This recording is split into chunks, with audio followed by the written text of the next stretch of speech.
नमस्कार दोस्तों, मेरे YouTube channel eminent coaching classes में आपका स्वागत है। आज का जो हमारा वीडियो है वो टॉपिक रिप्रोडक्टिव हेल्थ पे है। ये जो टॉपिक है ये 12th के बायो के एक चैप्टर को कवर करेगा। साथ में इसमें हम जो बर्थ कंट्रोल मेथड्स हैं उनके बारे में डिटेल में पढ़ेंगे। सबसे पहले तो WHO के रिकमेंडेशन के अकॉर्डिंग जो रिप्रोडक्टिव हेल्थ है उसकी क्या डेफिनेशन है वो बोर्ड पे मैंने मेंशन की है। इसके आधार पर मैं आपको बताता हूं। वर्ल्ड हेल्थ ऑर्गेनाइजेशन के अकॉर्डिंग जो रिप्रोडक्टिव हेल्थ है इसका मीनिंग होता है total well being in all respects of या aspects of reproduction, means physical, emotional, behavioural and social well being. इस बेस पे हम कह सकते हैं कि the society with people having physically and functionally normal reproductive organs and their normal behavioural and emotional interactions among them in all sex related aspects that is considered under this definition called reproductive health or the person with such conditions are called reproductively healthy person। देखिएगा India के अंदर आप definition screenshot ले सकते हैं। Actual में 1951 से India के अंदर रिप्रोडक्टिव हेल्थ रिलेटेड जो मेजर्स हैं, प्रोग्राम्स हैं, ये चलाए जा रहे हैं और आज भी इन पे बहुत सारे वर्क चल रहे हैं। तो 1951 में फॉर एग्जांपल फैमिली प्लानिंग, अब जो फैमिली प्लानिंग है ये रिप्रोडक्टिव हेल्थ को ध्यान में रखते हुए प्रोग्राम चलाया जा रहा है या RCH प्रोग्राम्स है। RCH का यहां पर अर्थ होता है कि जो रिप्रोडक्टिव और चाइल्ड हेल्थ प्रोग्राम है उसको नाम दे देते हैं reproductive and child health programme. Child health programme ये भी रिप्रोडक्टिव हेल्थ के एस्पेक्ट पॉइंट ऑफ व्यू से ही चलता है। अब मैं आपको जो मेन कंसेप्ट बताऊंगा पहले उसके बारे में सुनिएगा।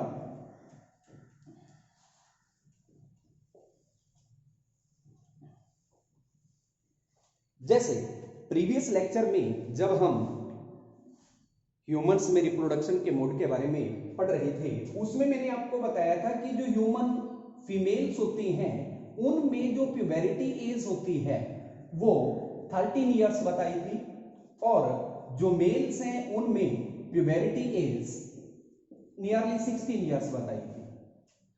अब ये वो ड्यूरेशन होता है लाइफ का या वो इवेंट होता है टीनेज जिसको आप बोलते हैं।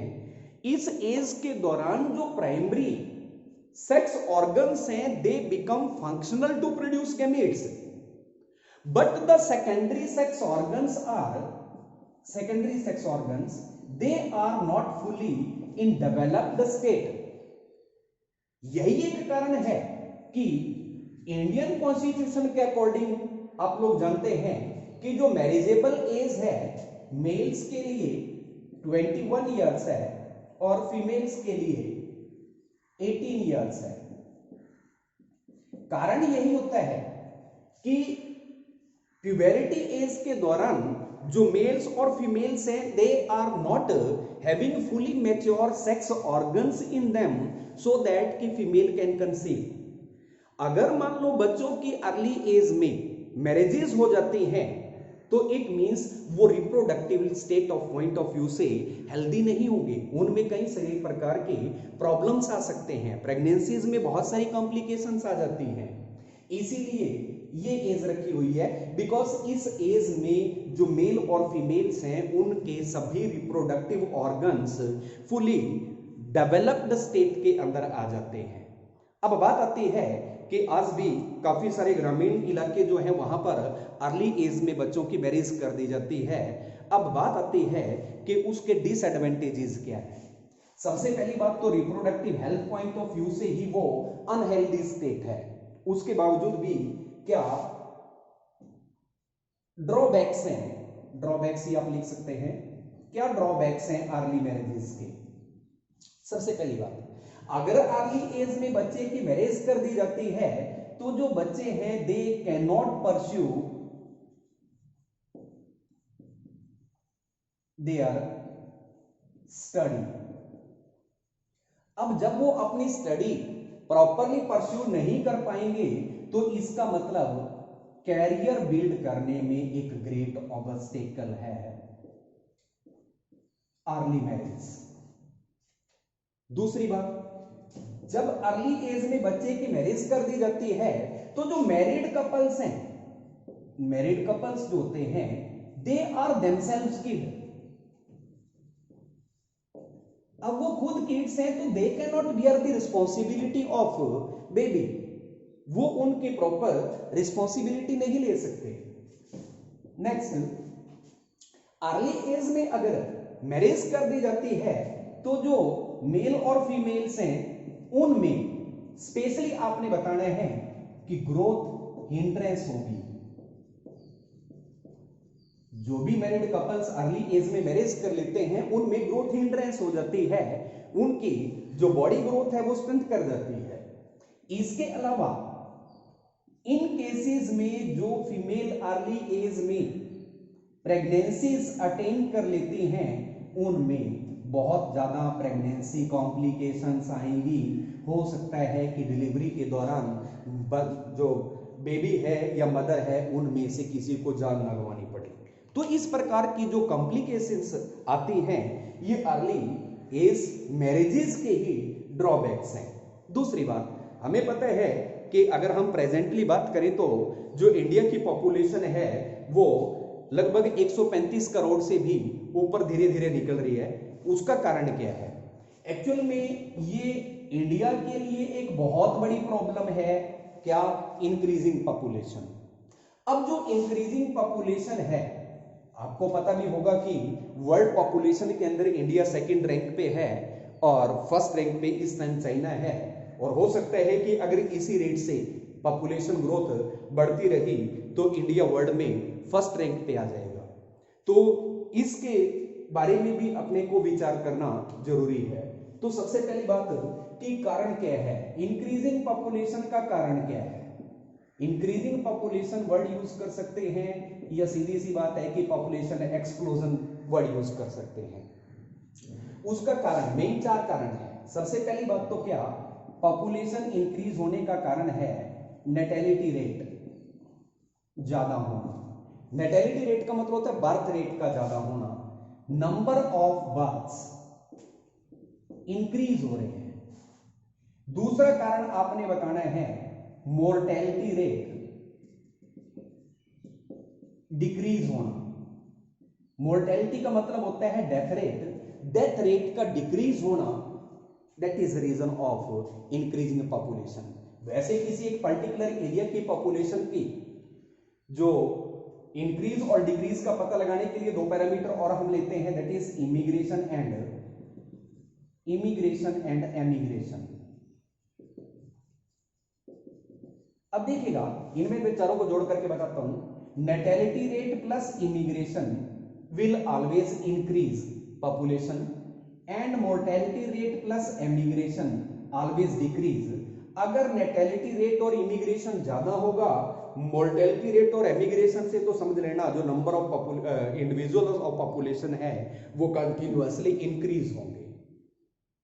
और इंक्रीजिंग पॉपुलेशन ही मेन समस्याओं की जड़ है। चाहे वो पॉपुलेशन की बात कर लो, चाहे महंगाई की बात कर लो, आप चाहे बेरोजगारी की समस्या की बात कर लो, उन सभी के पीछे जो कारण है दैट इज इंक्रीजिंग पॉपुलेशन।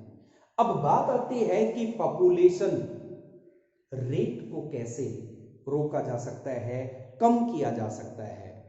जो बर्थ रेट है उसको कम करने के जो मेथड्स हैं they are called methods of contraception. Methods of contraception. अब हम बर्थ कंट्रोल मेथड्स के बारे में इस चैप्टर में पढ़ेंगे, जो इस चैप्टर का बहुत इंपॉर्टेंट पार्ट है। अब जो मेथड्स ऑफ कॉन्ट्रासेप्शन है इनको भी हम ब्रॉडली डिफरेंट पार्ट्स में बांट लेते हैं। अब मेथड्स ऑफ कॉन्ट्रासेप्शन में जैसे पहले मैं आपको बता रहा हूं natural methods of contraception. Natural methods, जो नेचुरल मेथड्स ऑफ कॉन्ट्रासेप्शन है, और यू कैन से natural methods of birth control, एक ही बात है। नेचुरल मेथड ऑफ कॉन्ट्रासेप्शन में आ जाता है एक तो जो नेचुरल में है पीरियोडिक एब्स्टिनेंस,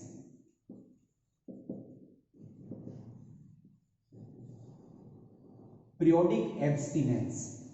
अब पीरियोडिक एब्स्टिनेंस का वास्तविक अर्थ क्या होता है?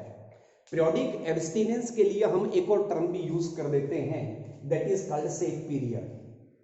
सेफ पीरियड एक्चुअली होता क्या है कि जो ह्यूमन फीमेल्स होती हैं, इनमें जो 28 डेज का साइक्लिक इवेंट होता है मेंस्ट्रुअल साइकिल, जो मेंस्ट्रुअल साइक्लिक इवेंट होता है इसके मेन 3 फेजेस होते हैं, जिसमें एक होता है प्रोलिफरेटिव फेज। जो प्रोलिफरेटिव फेज का ड्यूरेशन होता है वो 14 दिन का होता है, 14 डेज का। एक होता है ग्रोथ फेज, इसका ड्यूरेशन लगभग 10 दिन का होता है, और एक होता है मेंस्ट्रुअल फेज जो 3 to 5 एवरेजली 4 डेज का ड्यूरेशन लेते हैं।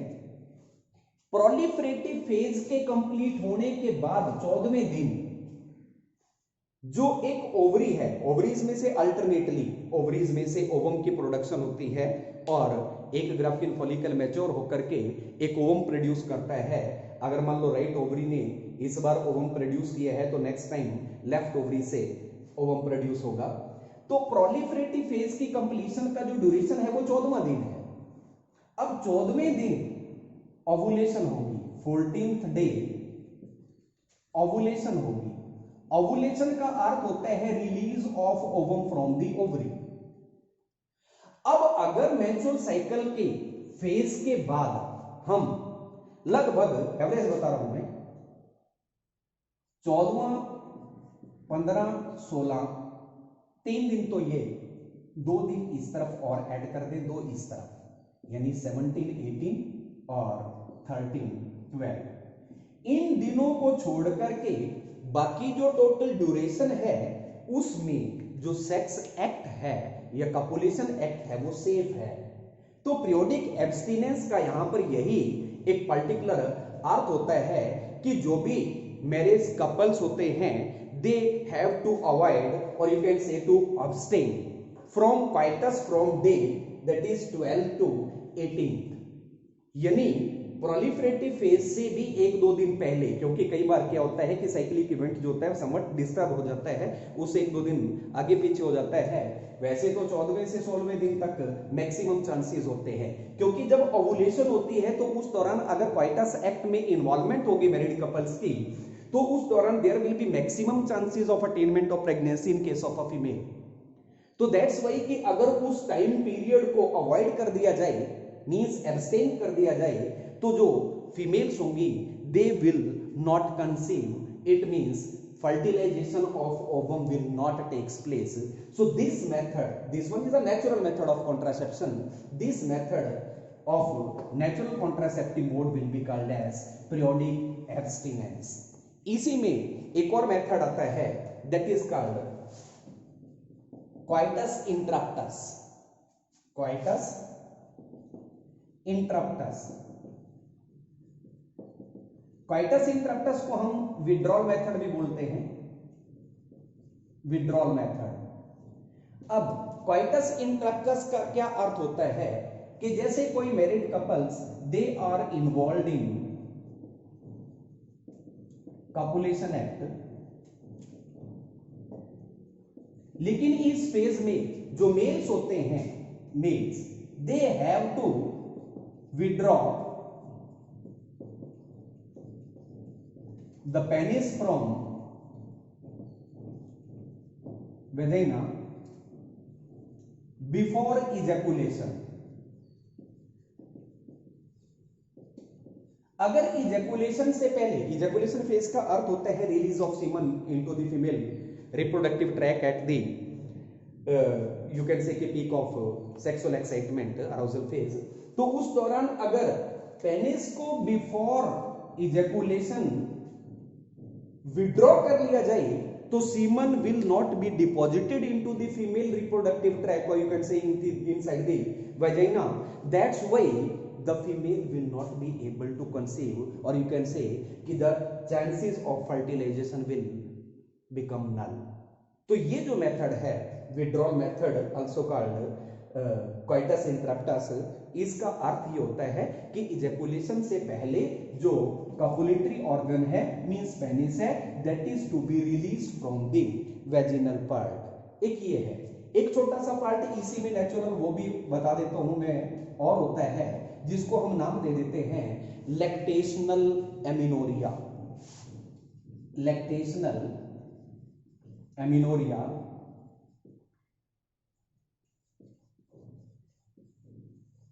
जो लैक्टेशनल एमिनोरिया है इसका अर्थ क्या है? इसका अर्थ होता है कि जो फीमेल्स बच्चों को जन्म दे चुकी हैं और बच्चों को ब्रेस्ट फीड प्रोवाइड कर रही हैं, उन केसेस में जो चांसेस ऑफ फर्टिलाइजेशन है वो रिड्यूस हो जाते हैं। लैक्टेशनल एमिनोरिया का मतलब क्या है कि एक्चुअल में देखा जाए तो सिंपली यू कैन से कि जो ब्रेस्ट फीडिंग है that suspends pregnancy. Breast feeding suspends pregnancy.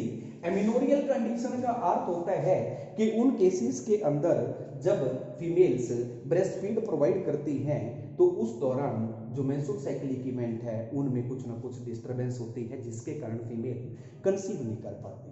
तो these are natural methods of contraception जिसमें पीरियोडिक एब्स्टिनेंस और कोइटस इंटरप्टस, लैक्टेशनल एमिनोरिया, ये तीन आ जाते हैं। अब जो और दूसरा मेथड ऑफ कॉन्ट्रासेप्शन है उसमें हम बात करते हैं बैरियर मेथड्स की। Barrier methods of contraception. अब बैरियर शब्द से ही पता चल रहा है कि कोई बाधा है। अब देख सीधी सी बात क्या है, मान लो ये फीमेल रिप्रोडक्टिव सिस्टम है। अब फीमेल, मैं सारी पार्ट नहीं वो बनाऊंगा, लेवल करूंगा, जस्ट आपको एक बार बता देता हूं। ये फीमेल रिप्रोडक्टिव सिस्टम है, ये पेनिस की एंट्री के लिए वजाइनल पार्ट है। ऑब्वियसली कि जो ह्यूमन है, ह्यूमन फीमेल में जो फर्टिलाइजेशन की साइट होती है वो ampulla part of fallopian tube है। बैरियर मेथड ऑफ कॉन्ट्रासेप्शन क्या कहते हैं कि इनके रिप्रोडक्टिव पाथ के अंदर कोई ऐसा बैरियर मेंटेन कर दिया जाए जो स्पर्म को फर्टिलाइजेशन की साइट पे ना जाने दे। सीधी सी बात। तो that will be called as barrier methods of contraception. अब बैरियर के रूप में बहुत सारे डिवाइसेस यूज होते हैं। अब बैरियर मेथड ऑफ कॉन्ट्रासेप्शन में सबसे पहला आ जाता है यूज ऑफ कॉन्डोम्स। एक्चुअली जो कॉन्डोम्स हैं दे आर रबर और यू कैन से लेटेक्स शीट।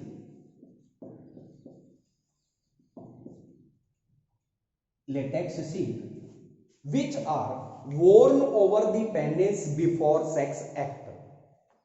आजकल जो condoms हैं they are used by males which are worn over the penis before sex act as well as females condoms भी market में available है। अब इरेक्टाइल फेज के दौरान जब males in rubber latex sheets के कवर को पेनिस के ऊपर वॉर्न आउट कर लेते हैं तो इजैकुलेशन के दौरान जो सीमन रिलीज होगा वो इन रबर लेटेक्स शीट के अंदर ही रह जाएगा। That will not enter into the reproductive tract of female.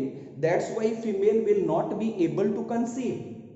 तो इस हिसाब से देखा जाए तो जो यूज ऑफ कंडोम है ये एक बैरियर का काम करता है, ये एक बाधा है जो फर्टिलाइजेशन की साइट तक स्पर्म को नहीं जाने देगी।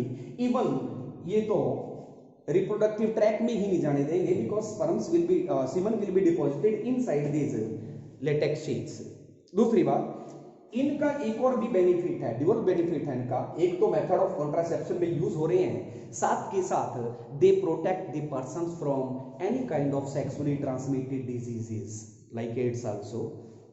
तो उनसे भी ये प्रोटेक्शन प्रोवाइड करते हैं। दूसरा जो बैरियर है which is used as contraceptive method, तो दे आर डायाफ्राम, डायाफ्राम। इसके अलावा वॉल्ट्स होते हैं, वॉल्ट्स। इसके अलावा सर्वाइकल कैप्स हैं। अब डायाफ्राम्स हैं, वॉल्ट्स हैं, सर्वाइकल कैप्स हैं, ये सारे के सारे फीमेल रिप्रोडक्टिव ट्रैक्ट में बिफोर सेक्स एक्ट एक प्रकार से इंट्रोड्यूस कर दिए जाते हैं, जो स्पर्म की एंट्री को प्रिवेंट करने का काम करते हैं, या they become barrier for the entry of semen inside the female reproductive tract. Obviously कि जब फर्टिलाइजेशन साइट तक स्पर्म नहीं पहुंच पाएंगे तो fertilization will not takes place, और इस तरीके से ये बर्थ कंट्रोल मेथड के रूप में यूज हो जाएंगे। तो बैरियर मेथड में ये आ जाते हैं। इसके अलावा बैरियर मेथड में इवन हम आईयूडीज का भी इस्तेमाल करते हैं। आईयूडीज क्या है? Intra uterine devices. Intra uterine devices. अब इंट्रा यूट्रिन डिवाइसेस क्या है? यानी नाम से ही पता चल रहा है कि these are the devices which are implanted inside the uterus of a female which act as contraceptives, जिनको कॉन्ट्रासेप्टिव्स के रूप में फिर इस्तेमाल किया जाता है। तो इनको हम इंट्रा यूट्रिन कॉन्ट्रासेप्टिव डिवाइसेस भी बोलते हैं, आईयूडीज को। अब आईयूडीज के केस में फॉर एग्जांपल कॉपर टी है। अब जो कॉपर टी है या मल्टीलोड 375 है, मल्टीलोड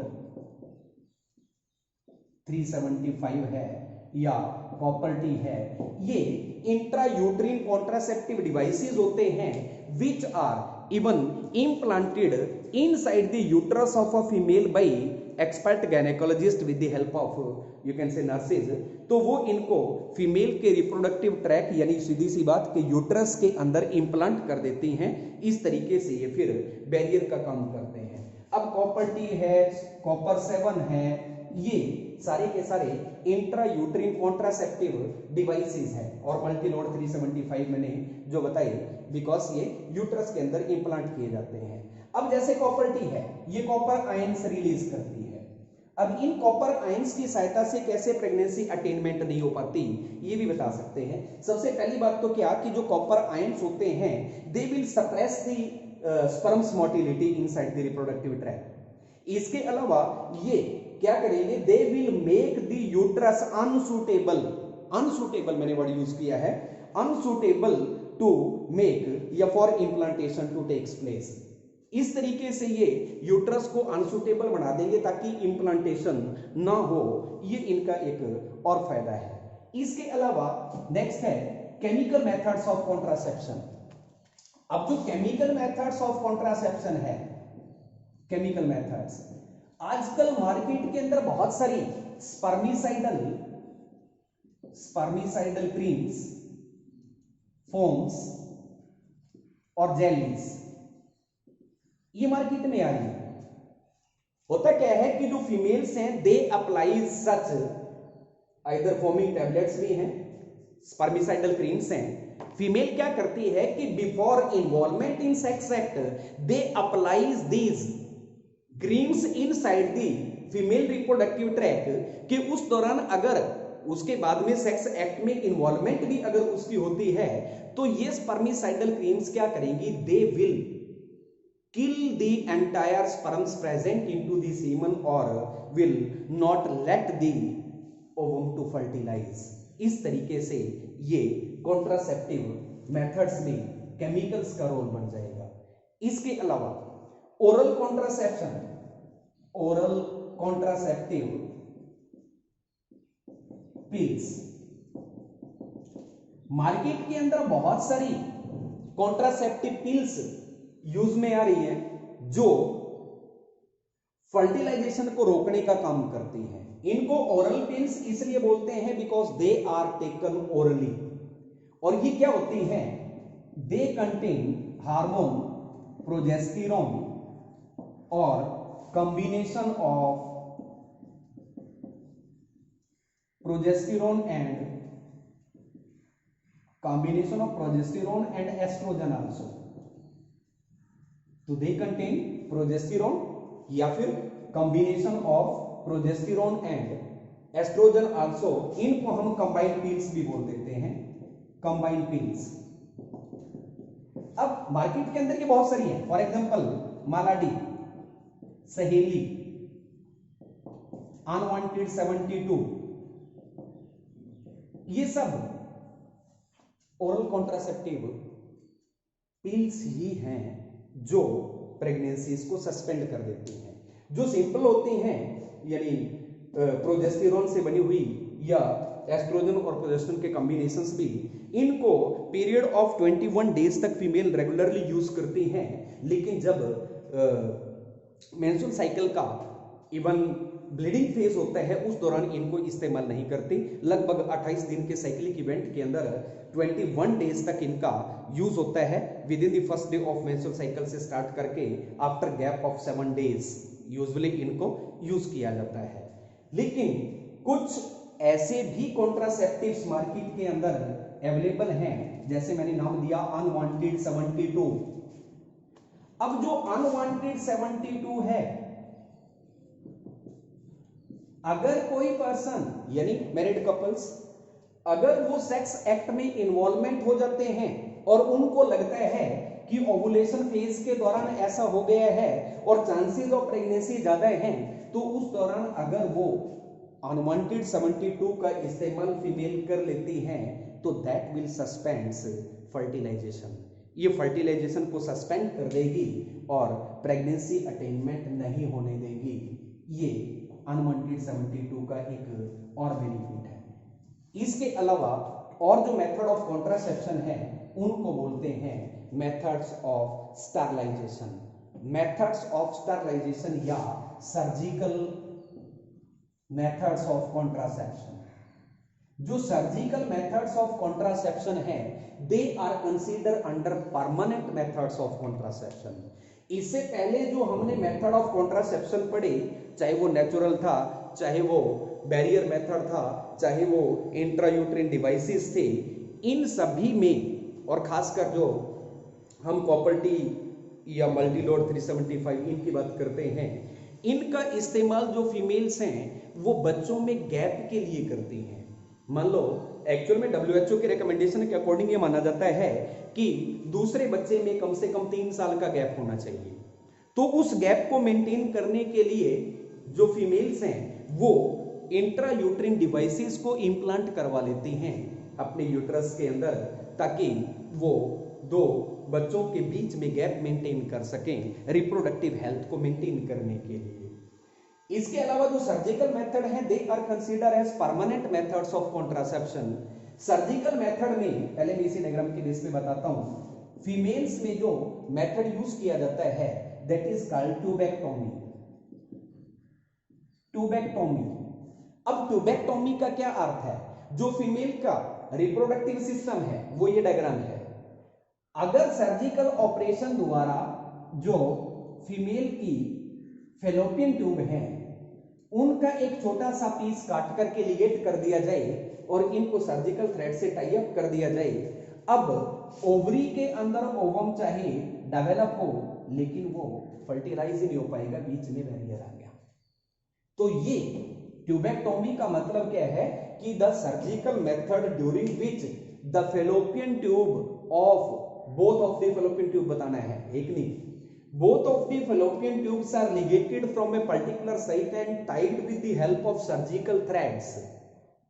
तो इससे परमानेंट मेथड बन गया, फीमेल कंसीव नहीं करेंगी। मेल्स के केस में जो सर्जिकल मेथड ऑफ कॉन्ट्रासेप्शन है दैट इज कॉल्ड वेसेक्टोमी। अब वेसेक्टोमी में क्या है? फॉर एग्जांपल ये मेल टेस्टिस है, अब मैं एक ही के बेस पे बताता हूं। अब मेल टेस्टिस से होता क्या है, जो ये यूरेटर है, मेल टेस्टिस से क्या होता है, जो वास डेफरेंस होता है ये इधर आता है। इस वास डेफरेंस के थ्रू जो सीमन है वो इजैकुलेटरी डक्ट में आता है। अगर surgically both of the vas deferens को काट करके, इधर यहां से या यहां से काट करके सर्जिकल थ्रेड से टाई अप कर दिया जाता है, तो इस सर्जिकल मेथड को हम नाम दे देते हैं वेसेक्टोमी। मींस वेसेक्टोमी का अर्थ हुआ removal of parts of both of the vas deferens, ताकि स्पर्म की एंट्री ना हो। इसका मतलब यह है कि जो मेल रिप्रोडक्टिव सिस्टम के साथ एसोसिएटेड ग्लैंड्स हैं, मींस सेमिनल वेसिकल है, प्रोस्टेट ग्लैंड है, कॉपर्स ग्लैंड है, इनकी सेक्रीशन तो रिलीज होगी सेक्स एक्ट में, बट उसमें स्पर्म अवेलेबल नहीं होंगे, जिसकी वजह से फर्टिलाइजेशन ऑफ ओवम जो होगी that will not takes place. तो ये मेथड ऑफ कॉन्ट्रासेप्शन कहलाता है surgical method of contraception called vasectomy. तो फीमेल के केस में surgical removal of pieces of both of the fallopian tube is called tubectomy, and surgical removal of pieces of the vas deferens in case of male that is called as tubectomy, sorry vasectomy। अब एक छोटी सी बात और बताता हूं, कई बार क्या होता है कि अनवांटेड प्रेगनेंसीज फीमेल्स में आ जाती हैं, तो उनको कंट्रोल करने के लिए एमटीपीज का इस्तेमाल होता है। वर्ल्ड के अंदर लगभग 45 to 50 मिलियन, पूरे वर्ल्ड की मैं बात कर रहा हूं, 50 million MTP kits every year use होती हैं, एवरी ईयर। एमटीपी का मतलब होता है मेडिकल टर्मिनेशन ऑफ प्रेगनेंसी। इसका मतलब जो इससे पहले हम मेथड्स पढ़ रहे थे वो तो फर्टिलाइजेशन को ही सस्पेंड कर देते हैं कि फर्टिलाइजेशन ही नहीं होने देते, लेकिन एमटीपी मेथड ये है कि कई बार क्या होता है रेप केसेस होते हैं, रेप केसेस में जो फीमेल्स हैं वो कंसीव कर लेती हैं, या कई बार ऐसा भी होता है कि जो मेथड्स ऑफ कॉन्ट्रासेप्शन हैं वो फेल हो जाएं। कई बार जैसे क्वाइटस इंटरप्टस मेथड है वो फेल हो जाता है, कई बार क्या है कि जो कॉन्डोम्स हैं वो रप्चर कर जाते हैं।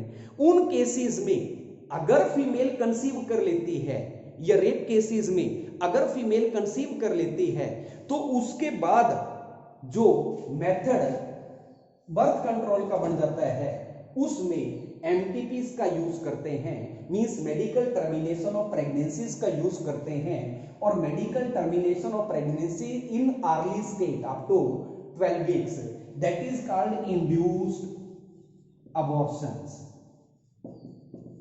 इंड्यूस्ड अबॉर्शंस में जो मेडिकल टर्मिनेशन के लिए किट्स होती हैं उसमें भी हार्मोनल पिल्स ही प्रेजेंट होती हैं, वो एक पर्टिकुलर इंटरवल टाइम के हिसाब से मतलब डॉक्टर्स रिकमेंडेशन से ली जाती हैं, जो अर्ली स्टेज के अंदर प्रेगनेंसीज को टर्मिनेट कर देती हैं। अगर कंसीव किए हुए ज्यादा समय हो जाता है तो मैनुअल अबॉर्शन मेथड अडॉप्ट करना पड़ता है। तो ये फर्टिलाइजेशन को होने के बाद का, फर्टिलाइजेशन के होने के बाद अबॉर्शन का एक तरीका है जिसको नाम देते हैं मेडिकल टर्मिनेशन ऑफ प्रेगनेंसीज। तो ये बेसिक मेथड्स हैं एक प्रकार से बर्थ कंट्रोल्स के और कॉन्ट्रासेप्शन के, ठीक है। तो इसमें मैक्सिमम जो तरीके थे वो सारे मैं आपको बता चुका हूं। नेक्स्ट वीडियो में हम बात करेंगे सेक्सुअली ट्रांसमिटेड डिजीजेस की, और इनफर्टिलिटी किस तरीके से कंट्रोल करके या इनफर्टिलिटी को ओवरकम करके कैसे फीमेल्स कंसीव कर लेती हैं, उस विषय में हम